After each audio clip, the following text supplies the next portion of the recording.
ఓం నమ శివాయ శ్రీమాత్రే నమ. మిత్రులకి శ్రేయభిలాషులకి అలాగే నన్ను ఎంతగా ఆదరిస్తున్న యూట్యూబ్ ప్రేక్షకులందరికీ కూడా పేరు పేరు ధన్యవాదాలు. మిత్రులారా, మీ అందరికీ పరాదేవత ఎల్లవెల్లలా మీతో ఉండి మీ మనోవాంఛ నెరవేర్చాలని మనస్ఫూర్తిగా కోరుకుంటున్నాను. మీ అందరికీ నిర్జల ఏకాదశి శుభాకాంక్షలు. చాలామంది మిత్రులు, అక్క చెల్లెళ్ళు మెయిల్స్లోనూ కామెంట్స్లోనూ గురువు గారు ధనానికి చాలా ఇబ్బంది అవుతుంది, ఈ నిర్జల ఏకాదశికి ఏదైనా 100% ఫలితాన్ని ఇచ్చే సిద్ధి ఉపాయం చెప్పండి చాలామంది అడిగారు. ఈరోజు మీకు నేను 100% ఫలితాన్ని ఇచ్చే ఒక తేలికైన అత్యంత అద్భుతమైన ధనం నిలబడే ఉపాయాన్ని మీకు చెప్తాను. ఈ ఉపాయాన్ని మీరు ఎలా చేయాలి, ఏ విధంగా చేయాలి, ఏ పదార్థాలు కావాలి కూడా నేను మీకు చూపిస్తాను. నేను చూపించిన విధంగా ప్రయత్నం చేయండి, 100% ఫలితాన్ని పొందుతారు. ఈ ఉపాయం చేయడం వల్ల మీరు ఎదుర్కొంటున్న ధన సమస్యలు, ధనం నిలబడటం, లక్ష్మీదేవి మీకు ఎప్పుడూ కూడా మీతో పాటు ఉండడానికి, అలాగే నిత్యం మీరు చేస్తున్న పనుల్లో చిన్న పని కానీ పెద్ద పని కానీ ఎలా చేసినా ఫలితం రావడానికి ఈ ఉపాయం ఉపయోగపడుతుంది. ఇది రేపు సాయంత్రం నిర్జల ఏకాదశి రోజు సాయంత్రం చేయాలి. ఇది మీరు విధి విధానంగా చెప్పిన పదార్థాన్ని తూచ తప్పకుండా పాటించండి. 100% ఫలితాన్ని ఇస్తుంది. అలాగే మీకు ఈ వీడియో నచ్చినట్లయితే లైక్ చేయండి, ఛానల్ని సబ్స్క్రైబ్ చేసుకోండి, పక్కనే గంట సింబల్ ఉంటుంది, దాన్ని యాక్టివేట్ చేసుకోండి. ఈ ఉపాయాన్ని మీ మిత్రులకి, మీ కుటుంబ సభ్యులకి అందరికీ షేర్ చేయండి, ఎందుకంటే సమయం తక్కువగా ఉంది. ఇది చాలా తేలికైంది. ఈ పదార్థాలు కూడా మీకు దొరికేవే, మీ ఇంట్లో ఉండేవే. మీరు ఎలా ఉపయోగించాలో మీకు వీడియోలో చెప్తాను. అలాగే చాలామంది అడుగుతున్నారు, గురువుగారు మీరు మీ వీడియోలు మాకు రావడం లేదు, మేము ప్రయత్నం చేస్తూ ఉన్నాం కానీ మాకు నోటిఫికేషన్ రావడం లేదు చాలామంది అంటూ ఉన్నారు. మీరు అలా నోటిఫికేషన్ రానివారు మన సోషల్ మీడియాలో కూడా, అంటే ఫేస్బుక్లో కానీ, ట్విట్టర్లో కానీ, ఇన్స్టాలో కానీ, కుకీలో కానీ, మీరు అలాగే మన పేజెస్లో కూడా, మన వెబ్సైట్ కూడా ఉంది, అక్షయనిధి మార్ట్ వెబ్సైట్లో కూడా మీరు ఫాలో అవ్వచ్చు. ఆ లింక్స్ కూడా వీడియో డిస్క్రిప్షన్ ఇస్తాను. ఈ వీడియోలో ఒక మంత్రం కూడా ఉంటుంది, ఆ మంత్రాన్ని కూడా నేను వీడియో డిస్క్రిప్షన్లో రాయడం జరుగుతుంది. ఎలా చేయాలో చూపిస్తాను, అలా ప్రయత్నం చేయండి. ఈ ఉపాయానికి కావాల్సిన పదార్థాలు ఎలా చేయాలి నేను మీకు చేసి చూపిస్తాను, అలాగే ప్రయత్నం చేయండి.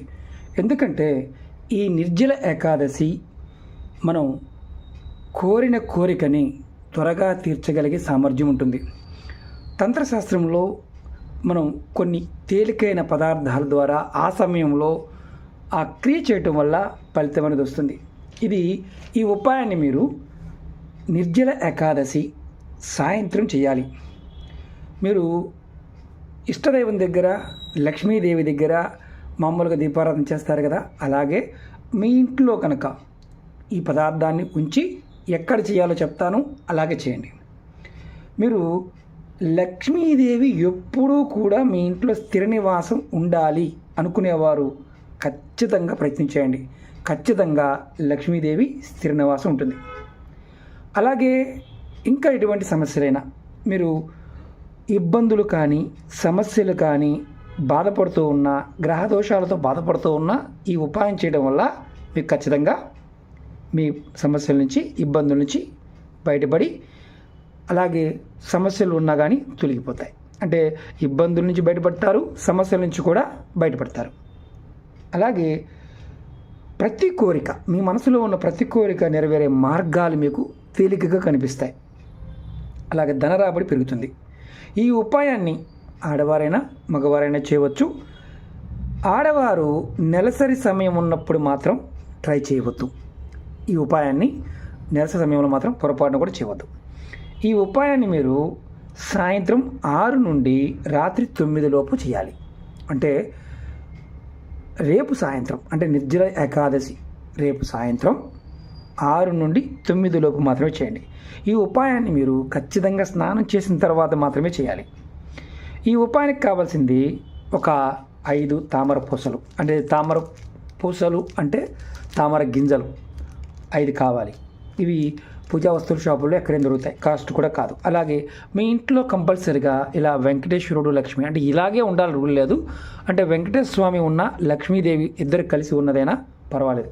అంటే వెంకటేశ్వరుడు పటం ముందు ఈ ఉపాయాన్ని చేయాలి. ముందు ఏం చేయాలంటే, మీరు స్నానం చేసిన తర్వాత ఈ ఉపాయాన్ని ఖచ్చితంగా ఆవు నెయ్యి మాత్రమే వాడాలి. ఆవు నెయ్యి కాకుండా మామూలు నెయ్యి వాడద్దు. ఎందుకంటే అది వాడడం అంటే మామూలు నెయ్యితో చేస్తే ఫలితం రాదని కాదు, ఖచ్చితంగా ఈ ఉపాయానికి ఆవు నెయ్యిని మాత్రమే వాడాలి. నేను అందుకే మీకు ఆవు నెయ్యిని చూపిస్తున్నాను. ఎలా చేయాలో చూపిస్తాను చూడండి. ఇలా మీరు ఆవుని తీసుకోండి. ఒక ప్రమిదైనా పర్వాలేదు, లేదంటే మీరు ఒక దీపారాధన కుందైనా పర్వాలేదు. ఇలా 2 ఒత్తులు తీసుకోండి, విడివిడిగా 2 ఒత్తులు తీసుకోండి. ఇలా మీరు, నేను ఎందుకంటే మీకు ప్రాక్టికల్గా ఎందుకు చూపిస్తున్నానంటే చాలామంది అడుగుతూ ఉంటారు, గురువుగారు డైరెక్ట్గా కనిపించి చెప్పినప్పుడు మాకు అర్థం కావడం లేదు, మీరు చేసి చూపించండి, చేస్తే మాకు త్వరగా అర్థమవుతుంది. అలాగే నోటి మాటతో మామూలుగా ఒక 2 సెకండ్లోనో 3 సెకండ్లో కూడా చెప్పేయచ్చు, జస్ట్ ఇలా చేసేయండి అని. కానీ ఇది అర్థం కాదు, రెండోది ఎలా వాడాలో తెలియనప్పుడు ఫలితం కూడా రాదు. ఇలా 2 ఒత్తులు విడివిడిగా వేయండి. ఇలా పటం కిందే ఉంది, మీకు చూపించడం కోసం నేను చేస్తున్నాను. ఇలా వెంకటేశ్వర పటం ముందు ఇలా 2 ఒత్తులు ఆవు నేతితో చక్కగా మీరు ముందుగా 2 ఒత్తులు వేసి పటం ముందు దీపాన్ని వెలిగించండి. ముందు మీరు దీపం వెలిగించిన తర్వాత ఏం చేయాలో చెప్తాను. నేను దీపం కూడా వెలిగిస్తాను. ఖచ్చితంగా సాంబ్రాణి పుల్లతోనే వెలిగించండి, అగ్గి పుల్లతో వెలిగించమాకండి. మామూలుగా నేను చూపించడం చేస్తుంటాను, కానీ ఈ ఉపాయంలో మీకు నేను వెలిగించి చూపిస్తున్నాను. ఈ సాంబ్రాణి పుల్ల పక్కన పెట్టుకొని కంపల్సరీ దీపం చూపించాలి. ముందుగా ఇలా దీపం వెలిగించండి స్వామివారికి. తర్వాత పసుపుతో మీరు గుర్తుంచుకోండి, కుంకుమతో కాదు, స్వామివారికి ఇలా పసుపుతో బొట్టు పెట్టండి. కంపల్సరీగా పసుపే వాడాలి, పాదాల దగ్గర పైన. తర్వాత అంటే బొట్టు పెట్టిన తర్వాత కొంచెం అక్షంతలు తీసుకోండి. అక్షంతలు తీసుకొని స్వామివారి పట్టం ముందు, ఇదిగోండి అక్షంతలు, ఇలా కలుపున అక్షంతలు తీసుకొని ఇలా పట్టం ముందు వేయండి, మీ పూజా మందిరం దగ్గర కానీ మీరు పూజ చేసే ప్రదేశంలో. ఇప్పుడు మీరు చేయవలసింది ఏంటంటే, ఇలా సాంబ్రాణి పుల్ల వెలిగించాం కదా, ఈ సాంబ్రాణి పుల్లలు పట్టుకొని మీరు కుడి చేత్తో పట్టుకొని మీరు స్వామివారికి ధూపం చూపించండి. ఇలా ధూపం చూపించండి. ఈ సాంబ్రాణి పుల్ల ధూపం చూపించి పక్కన పెట్టుకోండి. ఎందుకంటే మీకు నేను చూపించడం కోసం మాత్రమే, ఇది ఎలా చేయాలి, ప్రాక్టికల్గా ఎలా చేస్తే ఫలితం వస్తుందో చెప్తున్నాను. తర్వాత మీరు ఏం చేస్తారంటే, ఇలా పక్కన పెట్టుకున్న తామర పూసలు ఉన్నాయి కదా, ఈ తామర పూసల్ని నేను మీకు ఇది కూడా పక్కన పెడతాను, ఎందుకంటే చూపించడానికి ఇబ్బంది అవుతుంది, తగిలితే ఇబ్బంది అవుతుంది. దీపారాధన అలాగే ఉండాలి, సాంబ్రాణి పుల్ల కూడా అలాగే వెలుగుతూ ఉండాలి. ఇది తామర పూసలు తీసుకోండి. ఇందులో ఈ 5 తామర పూసల్లో మీరు ఒక పూస తీసుకోండి. ముందు ఒక మంత్రం ఉంటుంది, చాలా తేలికైన మంత్రం. దీనికి ఈ మంత్రానికి గురుపదేశంతో అవసరం లేదు, ఎలా చేయాలో చెప్తాను. ముందు ఒక తామర పూస తీసుకోండి.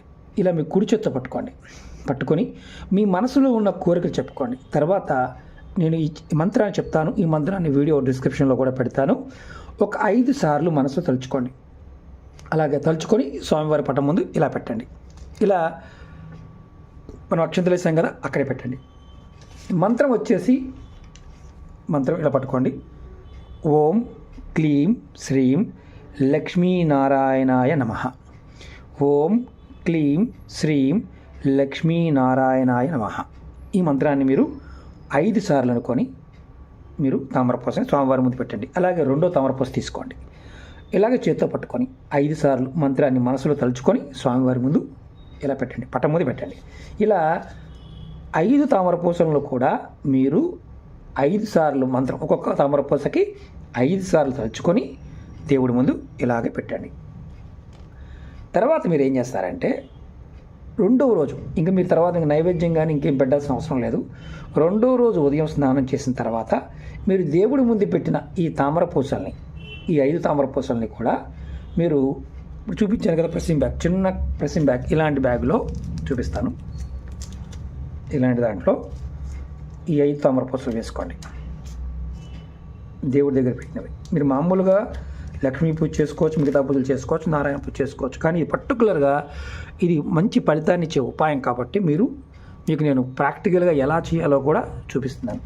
ఇలా మీరు ఈ 5 పూసల్ని ఇలా కవర్లో వేసుకోండి. ఇలాంటి కవర్ లేదనుకోండి, మామూలు పేపర్లోనే కట్టండి. మీరు ఎవరైనా సరే ఇంట్లో ఉన్నవారు అనుకోండి, ఈ 5 పూసల్ని ఇలా కవర్లో పెట్టైనా సరే మీ బీరువాలో పెట్టండి, లేకపోతే మీ హ్యాండ్ బ్యాగ్లో పెట్టుకోండి, లేదంటే మగవారైతే పర్సులో పెట్టుకోండి. ఈ విధంగా మీరు అంటే ఈ 5 పూసల్ని మళ్ళీ వచ్చే నిర్జల ఏకాదశి వరకు కూడా మీ జేబులో ఉంచుకోవచ్చు. ఈ 5 పూసలు మీకు ఎలాంటి శక్తిని ఇస్తాయంటే, నిరంతరం ధనం వస్తూ ఉండడానికి ఇవి మీకు లక్ష్మీమాతని ఆకర్షింపజేస్తాయి. అలాగే మీకు మనసులో ఉన్న ఎలాంటి సంకల్పం అయినా సరే మీ గ్రహస్థితి బాగోగా లక్ష్మి రావడం లేదనుకోండి, ఆ స్థితి నుంచి కూడా మీకు ఖచ్చితంగా బయటపడివేసి మీ మనోసంకల్పాలని నెరవేరుస్తాయి. ఇది మాత్రం ఖచ్చితంగా వెంకటేశ్వరుడు ఉన్న పటం ముందు మాత్రమే చేయాలి. నా దగ్గర వెంకటేశ్వరుడు లేడు స్వామి, రాముల వారు ఉన్నారు, చేయకూడదు. ఎందుకంటే ఇది పర్టికులర్గా ఈ స్వామి ముందు చేయడం వల్ల విశేషమైన ఫలితాన్ని పొందుతాం. అంటే అక్షింతలు, పసుపు, ఆవు నెయ్యి దొరకలేదు, చేయవద్దు. నా దగ్గర స్వామివారి పటం లేదు, చేయవద్దు. నా దగ్గర 2 గింజలు ఉన్నాయి, చేయవద్దు. అలాగే మైలు ఉన్నప్పుడు ఏదైనా ప్రమాదం ఉందా? అలాంటి ప్రమాదం ఏమీ లేదు. అంటే ఇది చేసేవారు ఎవరైతే ఉన్నారో, ఆడవారు చేశారనుకోండి, నెలసరి సమయం ఉన్నప్పుడు చేయవద్దు. ఇంట్లో ఆడవారు గుంది మేము చేయొచ్చా చేయకూడదని అనుమానం ఉంటుంది. ఎవరైనా చేయవచ్చు, కానీ నెలసరి ఉన్నవారు మాత్రం చేయకూడదు. ఆ ఇంట్లో నెలసరి ఉన్నా చేసుకోవచ్చు. అలాగే పెద్దలు మరణించి ఉన్నారు, పెద్ద కర్మ అవ్వలేదు, మా ఇంట్లో దీపం వెలిగించవండి, చేయమాకండి. అలా మీరు ఏదైనా మైలు ఉంది, మా ఇంట్లో పిల్లలు పుట్టారండి, 21 రోజు మైలు ఉందండి, చేయమాకండి. అలాగే మా ఇంట్లో పాప పెద్ద మనిషి అయిందండి, మేము మా పాపను కూర్చోబెట్టామండి, చేయమాకండి. మీరు ఆ పని పూర్తయ్యే వరకు చేయమాకండి. అలా మీరు ఎప్పుడైనా సరే నిర్జల ఏకాదశి వచ్చినప్పుడు ఖచ్చితంగా చేయవచ్చు. ఈ పూసలు తర్వాత ఏం చేయాలి గురువు గారు వచ్చేసారంటే, మళ్ళీ అలాగే ఇదే పూసలు మీ దగ్గర ఉంటే కనుక నెక్స్ట్ నిర్జల ఏకాదశికి మళ్ళీ ఇదే పూసల్ని స్వామివారి ముందు బట్టి వీటిని బ్యాటరీ రీఛార్జ్ చేసినట్టుగా మనం ఛార్జ్ చేసుకోవచ్చు. ఎంత అద్భుతంగా పనిచేస్తుందంటే, ఈ మంత్రం కూడా చెప్పాను కదా, ఒక్కొక్క పూసకి 5 సార్లు మాత్రమే. ఎప్పుడో సంవత్సరానికి ఒకసారి వస్తున్న ఇలాంటి అద్భుతమైన సమయాన్ని మీరు వినియోగించుకోగలిగితే విశేషమైన ఫలితాన్ని పొందుతారు. అలాగే ముఖ్యంగా ఇంకొకటి నేను చెప్పదలుచుకుంది ఏంటంటే, ఇది ఎంతమందికి షేర్ చేయగలిగితే అంతమందికి షేర్ చేయండి. అలాగే వీడియోని లైక్ చేయండి, 10 మంది మిత్రులకి షేర్ చేయడానికి ప్రయత్నించండి. ఎందుకంటే ఇవి చాలా తేలికైనవి, ఫలితాన్ని ఇస్తాయి. తంత్రంలో ఎప్పుడు కూడా గుర్తుంచుకోండి, ప్రయత్నం అనేది కరెక్ట్గా ఉండాలి, సంకల్ప స్థితి కరెక్ట్గా ఉండాలి. అప్పుడు విశేషమైన ఫలితాన్ని పొందుతాం. మరొకసారి మీ అందరికీ నిర్జల ఏకాదశి శుభాకాంక్షలు. ఎవరికైతే సమస్యలు ఉన్నాయో వారికి నేను చెప్పేది 1కి 2 సార్లు చెప్తూ ఉన్న అర్థం కాకపోతే చేయమాకండి, అర్థమైతేనే ప్రయత్నం చేయండి. నాతో చాలామంది అడుగుతున్నారు, గురువుగారు దేవతా వస్తువులు పాయింట్ ఆఫ్ వ్యూలోనూ మీతో మాట్లాడాలన్నా కంపల్సరీగా అపాయింట్మెంట్ తీసుకోవాల్సిందేనా అని. కంపల్సరీగా అపాయింట్మెంట్ తీసుకోవాలి. ఎందుకంటే ఎంతోమంది వ్యక్తులు లైన్లో ఉంటారు.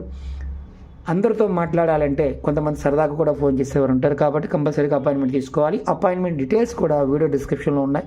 తాంత్రిక వస్తువులు పాయింట్ ఆఫ్ వ్యూలో కూడా, అంటే ఇంద్రజాల్ కానీ, హతజోడి కానీ, దైవ వస్తువులు కానీ మన ఈ-కామర్స్ వెబ్సైట్లో కూడా ఉన్నాయి. మన అపాయింట్మెంట్ నెంబర్కి కాల్ చేసినా కానీ మేడం గారు మీకు చెప్తారు. మీకు ఇలాంటి వీడియోలు మరిన్ని తేలికైనవి ముందు రోజుల్లో కూడా చెప్తాను. షార్ట్ చేద్దామని ప్రయత్నం చేస్తుంటాము, కానీ షార్ట్ వీడియోలో తాంత్రిక ఉపాయాల గురించి చెప్పడం చాలా కష్టం.